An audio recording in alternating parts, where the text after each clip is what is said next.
In the realm of classic car collecting, the hum of engines is a siren call to a fellowship of enthusiasts. Car shows and rallies are the grand stages where stories and passions converge, and the beauty of automotive history is celebrated in collective reverence.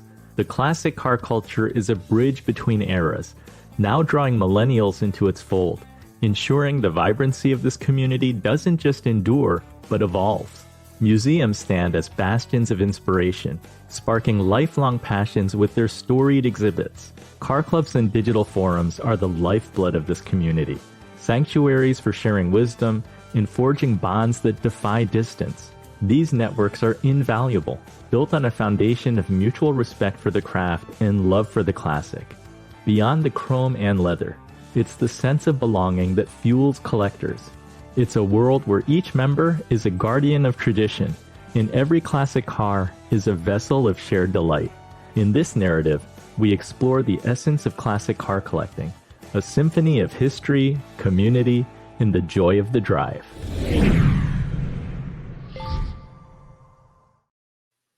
I saw a Malcolm Gladwell interview. I think that was Bring a Trailer, and he was talking about going to that website and it having a negative impact on his productivity. But his point was there's so many toxic places on the internet to go hang out. And usually the comment section is like the last thing you want to read. Mm-hmm. But his observation was that in the car world, he felt like it was this safe place that he found people were very nice, very supportive, and it was just a cool place to be.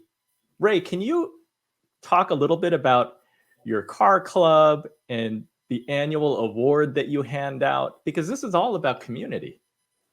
Yeah, our car club started out as a normal car club, but then it kind of got into just a bunch of friends with families, and we involved our spouses and kids and everything, and done more cruising than we did car shows. And then most of us are up there in age, and two of our members passed away, and they were two guys where I could call any time of the day or night and say, hey, want to go here, want to go there, and they would go. So what we're just a group now. Matter of fact, since COVID and that, we don't even have dues paid, and we just get together. We gather on Sundays for breakfast at a local restaurant.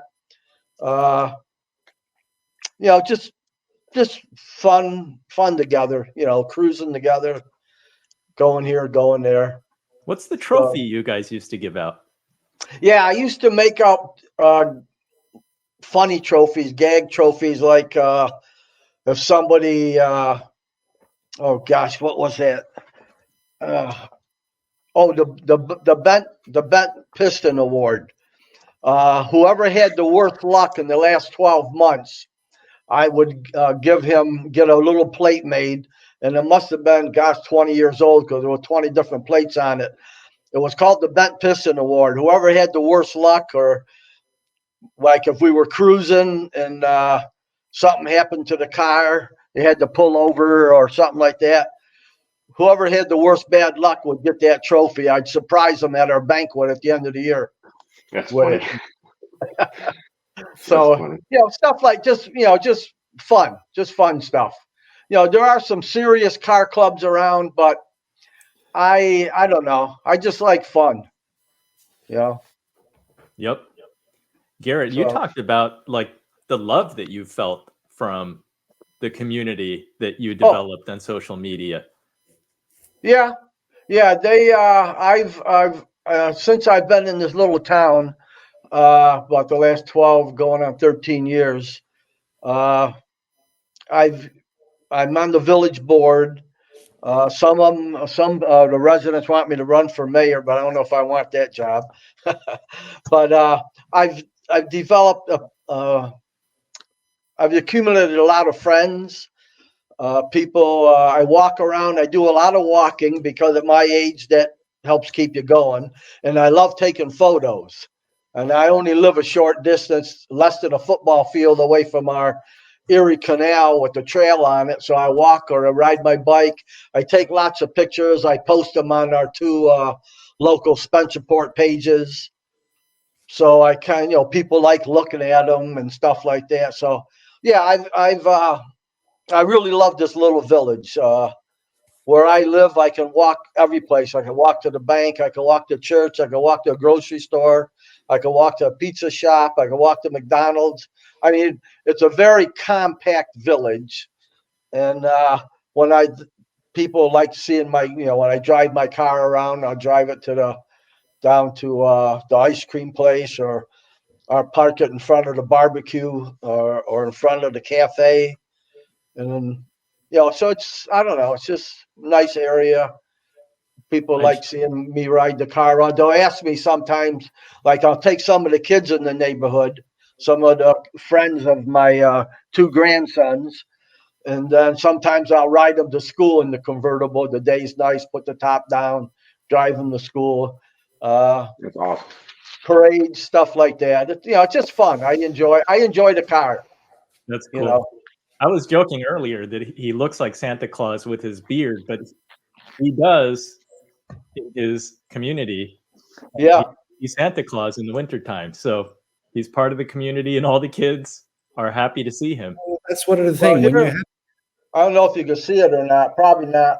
Oh, yes. Nice. I bought my grandson an elf hat last year. So nice. We rang the bell for the Goodwill. We rang the bell for a Goodwill at the grocery store a couple of days. It's fun. People come in with their kids in the shopping cart. I say, hey, you want a picture with Santa? Oh, yeah, can I? Yeah, sure. It's just fun. Kids are, it's fun being around kids. Always a good cause. Yeah. Garrett, with your 2 million followers, you mentioned that the love that you felt when your car was stolen. Like, talk a little bit about community and when you go to car shows. I think it's great when you're in person. Social media, I think, has kind of sadly washed things down a lot because, and I'm sure Ed can attest to this. You get a lot of people that just feel like they have to put an opinion out there that it's not positive for whatever reason. They just speak all the negative things out of their mind on social media just because they know that they don't have to face any consequences from it, or they don't, they're not worried about how it's going to maybe impact somebody's feelings about the vehicle or whatever the case may be. But in person, you usually see is when you see all the love, actually, like the appreciation and the all the accolades that come from your hard work. People will come to you and they'll want to know about the car. They'll want to talk about it. They'll tell you, whether or not like their dad had one or if they used to have one. And it's just this beautiful thing to just be able to connect with some random person over something, just a piece of metal, basically. But I feel like, like I said, social media has kind of muddied it a little bit, because while you still will get, people that show appreciation and show, love, you'll get the people that'll just spout off and just talk bad for no reason. And it's like, they didn't live by that adage of your parents telling you, if you don't have something nice to say, don't say it at all. And it sucks, because sometimes people that don't have thick skin, it discourages them, because they're just like, well, even though I built the car for myself, I'm, everybody, people hate it. Then why am I even going to show it? So I wish that social media was a little better about that. But in the grand scheme of it all, I think the car community is very, it's very accepting. It's very wholesome to be a part of. And when you're in a bind, I mean, people are willing to go out of their way to help you. I mean, you see that on Hot Rod Power Tour all the time. People will drive in packs, and say somebody breaks down on the side of the road, you'll have a group of people pulled over on the side of the road and they'll help each other fix the car. So it's all in all, I think the car community is just full of people that are willing to love each other and enjoy the same hobby. Ed, what are your thoughts? I mean, you've been an entrepreneur for a long time, but I get the sense that this car community, it is something special, because you're reaching out to somebody because you're helping to connect somebody with their stolen car. Absolutely. And you're right. The car community is extremely special because it is a unique thing to have in common with someone. If you are members of the Ferrari Club or members of the Hot Rod Power Tour or Cannonballers or anything like that, if you connect over this unique part of automotive culture, in all likelihood, the rest of your life is probably really, really different. And if it weren't for that bridge or that connection, you probably would have no interaction with this person. And so the ability for that to totally open up your perspective and enlighten you as to how different people live and to make friendships that you never would have forged were it not for this ridiculous piece of metal and plastic and leather and everything else that we love. If it weren't for that, you would not be the same person that you are. And I think as we can encourage the automotive hobby, what we're honestly encouraging is to meet people through the cars that we love, because just like Nick said about driving around in Tuscany, owning a Ferrari there is not the same as owning it in France or owning it in Germany or owning it in the US. The stops are different. The people are different. The enthusiasm is different, but it's all worthwhile. And I think that's the most exciting part of the hobby, is the fact that we can all come together because we agree on one thing, and then we can learn about all the other things. Nikki, your closing thoughts? I'm picking up on something Garrett said before, and also it ties into what Ed said. I think we have a duty to share these cars with people. Whenever someone walks up to me, and with Ferrari in Italy, it's this way. I mean, they walk up to you and they say, you know, can I see the car? Can I take a picture with the car? And I say, sit in it. Your kid likes it, sit in. I'll turn it on for you. You have a duty to share these things with people. They want nothing more than to partake of the joy of these machines that move humans from one place to another, whether it be for pleasure or for work or for whatever reason. It's something that gets you quicker to somewhere else. And you have a duty, if you have something like a muscle car, a classic Ferrari, a Lamborghini, you have a duty to share that with people who love it just as much as you do, but maybe don't have one. So I'm always enthusiastic when anybody stops and says, "Oh, can I look at the car?" I say, "Please just sit in it, turn it on if you want to." So that's my closing thought, is that you're meant to share these things with people, just like most things of value need to be shared with people. And the other thought I have, and briefly, is I experienced my first hater today, thanks to this channel. And I'm not going to name him, but it was great. And he wrote, 4 white guys compensating for small penises. So obviously they weren't even observing even closely. But my answer was, on behalf of Cars in Tuscany, I must tell you, sir, that, and you can read the comment, ours isn't small. It's microscopic. Talk about tweezers, dude. Because I didn't know what else to tell him. But it was the first time for me. You guys have so much experience. So anyways, it was the first time for me, and it meant a great deal. And that's it. I mean, Andy, thank you. Your beard is awesome. Well,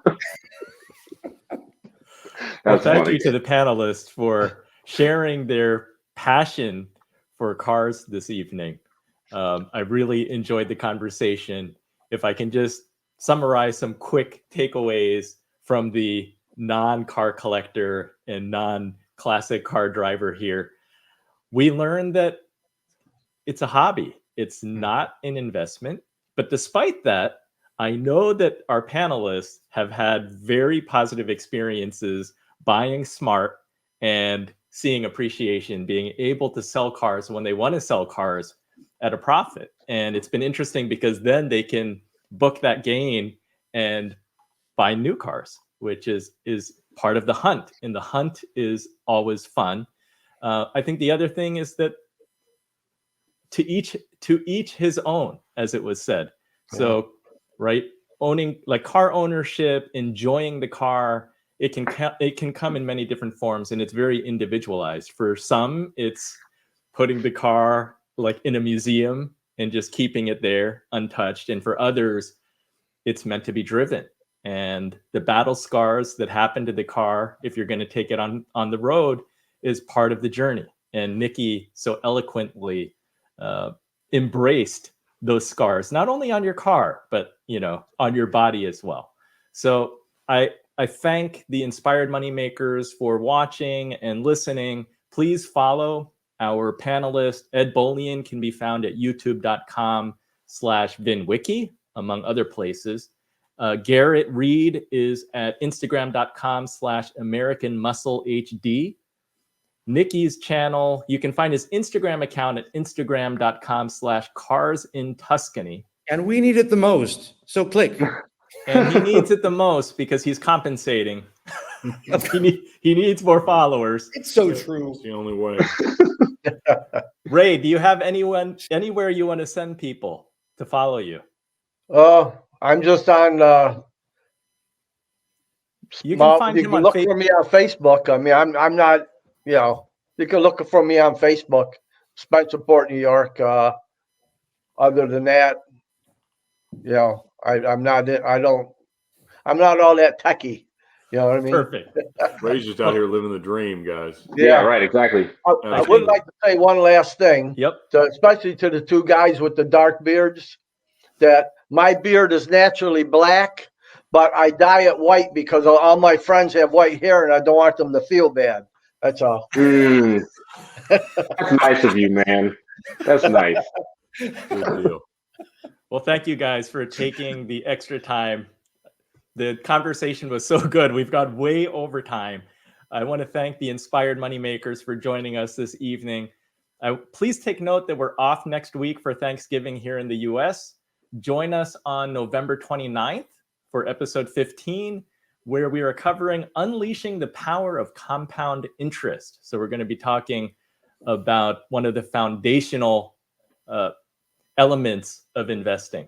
Until then, please do something that scares you, because that's where the magic happens. Okay.